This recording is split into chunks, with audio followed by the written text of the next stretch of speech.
Close to nature is close to your world. Myron Homes, Cherubic Farms at Chevilla, 7799949104. ఈ ads Pawan Kalyan ఒకప్పటికి ఇచ్చారు.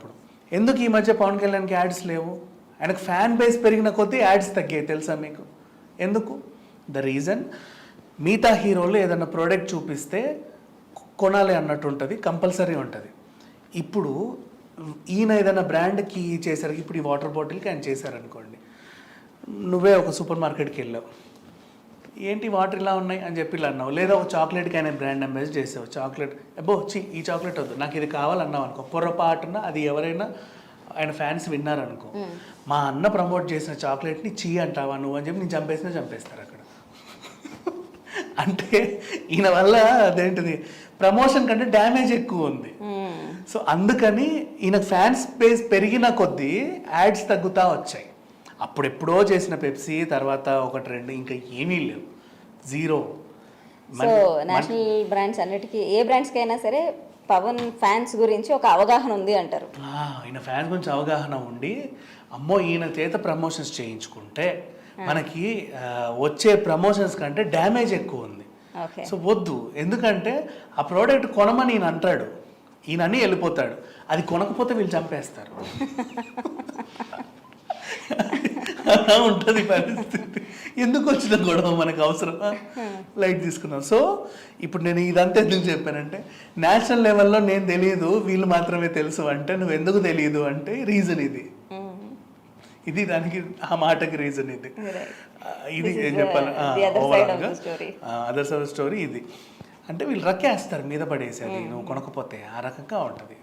So అంటే ఈ ఎట్లా అయిపోయారంటే fans అంటే మీరు ఇప్పుడు అంటుంటే ఫ్యాన్స్ అందరూ ఆయన కొంచెం ఇలా ఏమంటారు రక్కేస్తారు అంటున్నారు కదా, ఆయనతో ఎగెన్స్ట్గా మాట్లాడినా, లేదంటే ఇప్పుడు మీరు చెప్పిన ఎగ్జాంపుల్స్ అన్నీ కూడా ఇదే విషయం గురించి, ఆయన ఫ్యాన్స్ గురించి పవన్ కళ్యాణ్ నిన్న జరిగిన ఇంటర్వ్యూలో కూడా ఒక మాట అన్నారు, ఫ్యాన్స్ అందరూ మిలిటెంట్లా తయారయ్యారు, ఎవరు నా మాట కూడా వింటలేదు అని. అదే కదా మాట్లాడేది.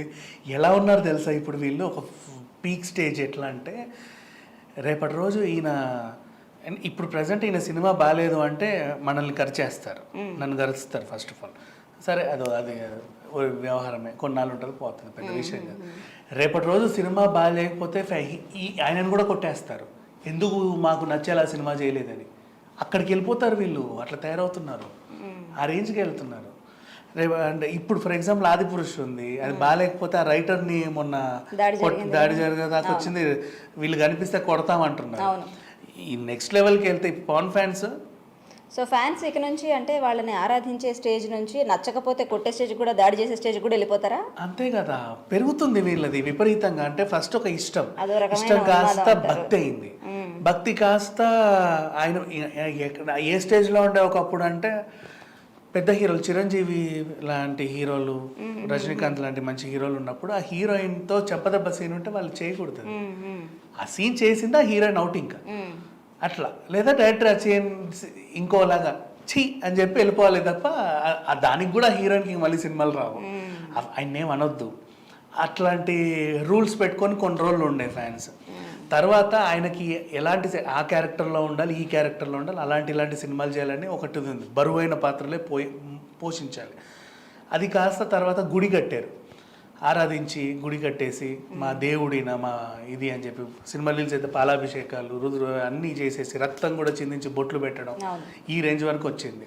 ఇది ఇంకా పీక్స్కి వెళ్ళి ఎక్కడికి వెళ్తుంది అంటే సైకలాజికల్గా రేపటి రోజు 2 ఫ్లాప్లు వచ్చాయంటే ఇంటికి వచ్చి నిన్ను కూడా చంపేస్తారు. ఎన్ని రోజులు చూడాలి నీ దగ్గర నుంచి హిట్, మమ్మల్ని బతకనివ్వట్లేదు, నువ్వు ఎందుకు బతకనివ్వట్లేదు అంటే ఇందుకోసం కాదు, సమాజంలో వీళ్ళు తలెత్తుకోలేకపోతున్నారు నువ్వు ఫ్లాప్ సినిమా ఇస్తే, దానికన్నా ఫ్రస్ట్రేట్ నిన్ను కూడా చంపేస్తారు, కొట్టేస్తారు, ఆ స్టేజ్కి వస్తున్నారు. సో ఈ ప్రమాదం జరగకుండా ఉండాలి పవన్ కళ్యాణ్ రియాక్ట్ అవ్వాలి కదండి. ఈయన రియాక్ట్ అవ్వాలి అంటే ఎన్ని మంచి సిచ్యువేషన్స్లో రియాక్ట్ అవ్వలేదో తెలుసా?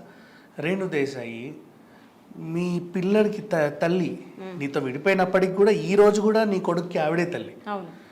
ఆయన నీ దగ్గరికి వస్తుంటే ఎక్కడి నుంచి వస్తున్నావు అంటే అమ్మ దగ్గర నుంచి వస్తున్నానే అంటాడు, అప్పుడైనా నువ్వు వింటూనే ఉంటావు. అలాంటి అది అకీరాకి బర్త్డే జరిగినప్పుడు ఈవిడ చూపిలా ఫేస్ని, ఎందుకు చూపించాలి, అవసరం ఏంటి, సోషల్ మీడియా రిలీజ్ చేయాలా, అంత అక్కర్లా, పిల్లని కూడా అధ్యయనం కూడా పక్కనే పెట్టుకుంది. సో వదిన మా అన్న కొడుకు ఫోటోలు మాకు విడుదల వచ్చాయి ఎవడరా వదిన నీకు, ఎవరు వదిన, ఎందుకు వదిన, ఎందుకు చూపించాలి నేను నీకు అన్నట్టుగా ఆమె ఫ్రస్ట్రేట్ అయింది. అయ్యేసరికి ఇది ఇలాంటిది, ఇది అలాంటిది, అందుకే దీన్ని మా అన్న వదిలేసాడు అని చెప్పేసి అది ఇది అనే రేంజ్కి వెళ్ళింది. సరే అది ఇది అన్నారు, ఎంత కాదనుకున్నా నీ బిడ్డలకు తల్లి ఈవెన్ ఒక ఆడది. అవునా, నువ్వు ఒక రెస్పెక్ట్ ఇచ్చే స్టేజ్లో ఉన్నావు, రాజకీయాల్లో ఉన్నావు, ఒక ఆడది 4 రోజులు మీ ఇంట్లో ఉండి బయటకు వచ్చింది అంటే సమాజంలో ఆమెకే నువ్వు రక్షణ కల్పించట్లేదు. ఒక మాట మాట్లాడి అరే అట్లా మాట్లాడొద్దు ఆడవాళ్ళని ఇట్లా అనొద్దని ఒక మాట అనుంటే వాళ్ళు మాట్లాడరు కదా. నువ్వు సైలెంట్గా ఉన్నావు కాబట్టి వాళ్ళు రెచ్చిపోతున్నారు. అంటే మా అన్న ఓకే మేము ఏమన్నా ఆయన ఏమన్నా అది. సో నీ ఇంటి ఆడమనిషికే నువ్వు రక్షణ కల్పించట్లేదు నీ ఫ్యాన్స్ నుంచి. రేపటి రోజు వేరే వాళ్ళకి ఆడవాళ్ళైనా మగవాళ్ళైనా ఎవరైనా సరే నువ్వు ఎలా రక్షణ కల్పిస్తావు, వాళ్ళు అలాగే దాడులు చేస్తూ ఉంటారు. ఏమనంటే పీజేఎస్పీకే ఫ్యాన్ అంటే ఒక టాటూ చూపిస్తారు, కొంతమంది మొహం కూడా వేసుకుంటారు, ఇక్కడ కూడా వేసుకుంటారు. It happens. బట్ ఏదేమైనప్పటికీ ఈయన ఇలాంటి మాటలే మాట్లాడుతూ ఉంటే వాళ్ళు ఇలాగే రెచ్చిపోతూ ఉంటారు. ఈయన పర్టికులర్గా అక్కడికన్నా నియోజకవర్గానికి వెళ్ళినప్పుడు మీరు అందరూ లేవండి, రోజు పొద్దున వెళ్ళి అందరి సమస్యలు కనుక్కోండి, ఈ ఊరికి నేను మళ్ళీ వస్తాను, అప్పుడు ఎంతమంది సమస్యలు ఉన్నాయో నాకు చెప్పండి, నేను తీర్చినా నా స్థాయికి మించి నేను కనీసం ప్రతిపక్షంతో పోరాడడానికి ట్రై చేస్తా. రేపటి నుంచి మీ డ్యూటీ ఇదే, నేను మళ్ళీ 10వ తారీఖు ఇక్కడికి వచ్చి ఇదే బహిరంగ సభ పెడతాను, అప్పుడు నాకు ఇంటింటిలో ఉన్న సమస్యలన్నీ తెలవాలి అని నువ్వు వెళ్తే వాళ్ళకు ఒక యాక్టివిటీ ఇచ్చినట్టు ఉంటుంది, నీకు సమస్యలు తెలిసినట్టు ఉంటుంది, ఇంటింటికి జనసేన వాళ్ళకి కనిపించినట్టు ఇంటోళ్ళకి ఉంటుంది. అరే వీళ్ళు ఎవరో వస్తున్నారు పలానా పవన్ కళ్యాణ్ అంటే ఏదో తీరుస్తాడంటే వాళ్ళకు కనీసం తీర్చిన తీరిన ఒక ఆశ ఉంటుంది. ఎలక్షన్ టైంలో నీకు కూడా క్యాంపెయినింగ్ అవుతుంది, ఎన్ని బెనిఫిట్స్. అవునా, ఇవన్నీ వదిలేసి వాళ్ళందరినీ ఎమోషనల్గా రెచ్చగొట్టి లేదా ఇంకో అగ్రెసివ్గా రెచ్చగొట్టి వదిలేస్తాం రోడ్డు మీదకి. అవి ఎక్కడికి ఎవరిని కరవాలో వాళ్ళని కరిచేసి వచ్చేస్తాయి మళ్ళీ నీ నెక్స్ట్ మీటింగ్కి.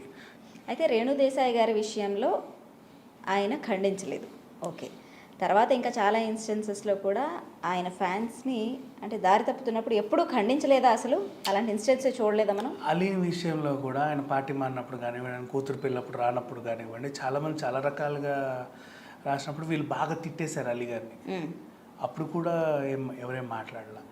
అండ్ నెక్స్ట్ చాలా సందర్భాలు 1, 2 కాదు. అండ్ ఇప్పుడు నిన్నటి ఫ్రెష్ గొడవ అల్లు అర్జున్ క్లిప్పు, ఆయన నిన్ను నువ్వేమో చెప్పను బ్రదర్ అన్నావు, ఈరోజు ఇలా ఉన్నావు, ఆయన నిన్ను అల్లు అర్జున్ గారు అన్నారు, అంత పెద్ద మనిషి నిన్ను గారు అన్నారు అంటే నువ్వు అర్థం చేసుకో ఆయన ఎంత డౌన్ టు ఎర్త్, చూసి నేర్చుకో, అది ఇది అని చెప్పేసి ఆయనకి క్లాసులు పెడుతున్నారు. వీళ్ళేం నేర్చుకున్నారు ఇంతకీ? సినిమా వేరు రాజకీయం వేరు అన్నప్పుడు అసలు ఫస్ట్ అవసరమైనప్పుడు స్పీచ్ స్టార్ట్ చేసింది సినిమా వేరు రాజకీయం వేరు అని. ఆయన చెప్పాల్సిన కంటెంట్ వదిలేసి అందులో ఏది పట్టుకోవాలి అది పట్టుకొని కొట్లాడుతున్నారు వీళ్ళు. అంటే ఆయన చెప్పేది కూడా వీళ్ళు ఎక్కడ ఏ కొట్లాడే అంశం ఉంటుందో వెతుక్కుంటున్నారు, కానీ ఆయన చెప్పేది కూడా వినట్లా. అందుకే పవన్ కళ్యాణ్ గారు అన్నారు నా ఫ్యాన్స్ కూడా మిలిటెంట్లా తయారయ్యారు ఇవాళ రేపు, వీళ్ళు కూడా తీవ్రవాదుల్లా తయారవుతున్నారు, నా వల్ల అవ్వట్లేదు, నేను కంట్రోల్ నేను చేతులు ఎత్తేసాను, నేను అరిస్తే వీళ్ళు మళ్ళీ వస్తారో రారో నాకు తెలియదు, అరవకపోతేనేమో వీళ్ళు ఊరుకునేలా లేరు, మరి ఏం చేయాలి, నేను అర్థం కాని పొజిషన్లో ఉన్నా. నీ ఫ్యాన్స్నే నువ్వు కంట్రోల్ చేయలేవు, రేపు రాష్ట్రాన్ని నేను కంట్రోల్లో పెడతావు, ఈ రాజకీయాల్లో ఏం రాణిస్తావు, ఇంకెందుకు ఆ పార్టీ నీకు అవసరం ఏముంది?